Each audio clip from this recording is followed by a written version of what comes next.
আমি গিয়েছিলাম আজকে যেখানে ভোলাগঞ্জ পাথর উত্তোলন করা হয়, সেখানে কি অবস্থা, পরিবেশের দোহাই দিয়ে পাথর উত্তোলন করা সম্পূর্ণ বন্ধ করে দিয়েছে।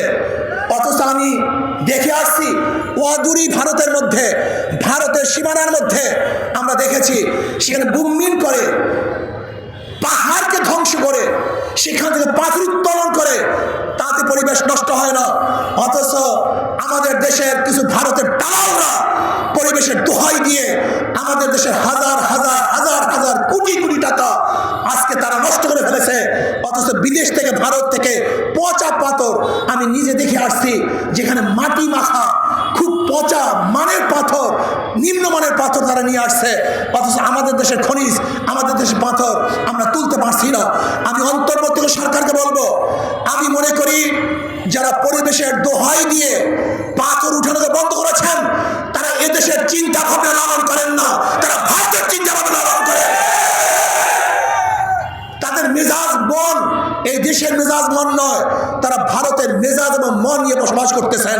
কাজে আমি অন্তর্বর্তী সরকারকে বলবো, অচিরেই আমাদের দেশের পাথর উঠাবার ব্যবস্থা করে দেন। হাজার হাজার লক্ষ লক্ষ গরিব আজকে ক্ষুধার্ত অবস্থা আছে। আপনার পত্রিকায় দেখেছেন আজকে ক্ষুধার তাড়নায় কয়েকদিন আগে এক পরিবার আত্মহত্যা করেছে। অথচ পাথর উত্তোলন করতে পারত, তারা আত্মহত্যা করতে হতো না। আমাদের হাজার হাজার কোটি কোটি টাকা বাংলাদেশে সেই হইতো, আমাদের দেশে বিদেশে পাচার হতো না। আজকে পাথর আমদানির নামে হাজার হাজার কোটি কোটি ডলার বিদেশে পাচার হয়ে যায়। এর জন্য আমি সরকারকে বলবো, পাথর উঠাবার ব্যবস্থা করে দেন। আজকে বৈষম্য বিরোধী আন্দোলন করতে গিয়ে যারা শাহাদাত বরণ করেছে, এদের অংশ মুসলমান, মুগ্ধ ইসলামী ছাত্র আন্দোলনের সদস্য ছিল। আপনারা দেখেছেন গতকালকে যুব আন্দোলনের এক ভাই শহীদ হয়েছে, গুলিতে আহত হয়েছিল, গতকালকে দুনিয়ার থেকে বিদায় হয়ে গেছে। হাজারো মানুষ শহীদ হয়েছে নাস্তিকদের প্রতিষ্ঠিত করার জন্য নয়। আজকে শিক্ষার মধ্যে, শিক্ষা সিলেবাস সংস্কারের মধ্যে যে সমস্ত আবু সাহিদ সহ যে নাস্তিকদেরকে সদস্য হিসেবে নেওয়া হয়েছে, আমি অন্তর্বর্তী সরকারকে বলবো, যদি নাস্তিক এবং এদেশের মাটি ও মানুষের সাথে যারা সম্পৃক্ত নাই, ভিন্ন কোনো চিন্তা লালন করে, এমন কোনো ব্যক্তিকে কোনো অবস্থাতেই শিক্ষা সিলেবাস সংস্কারে নেওয়া যাবে না, নিতে দেব না, মানি না, মানব না ইনশাআল্লাহ। কাজে আসুন আমরা দেশকে ইসলামী সাজাই, ইসলামী হুকুমত কায়েম করার চেষ্টা করি।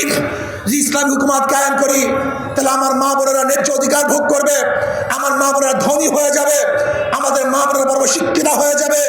এবং যদি ইসলামী হুকুমত কায়েম করি, আমাদের সমস্ত গরিব বাবারা, আমার গরিব মারা দরিদ্র সীমার উপরে চলে যাবে, যেখানে নির্যাতন থাকবে না, অবিচার থাকবে না, বৈষম্য থাকবে না, যেখানে আমাদের মধ্যে সাম্য, মানবিক মর্যাদা, সামাজিক ন্যায় বিচার প্রতিষ্ঠিত হবে।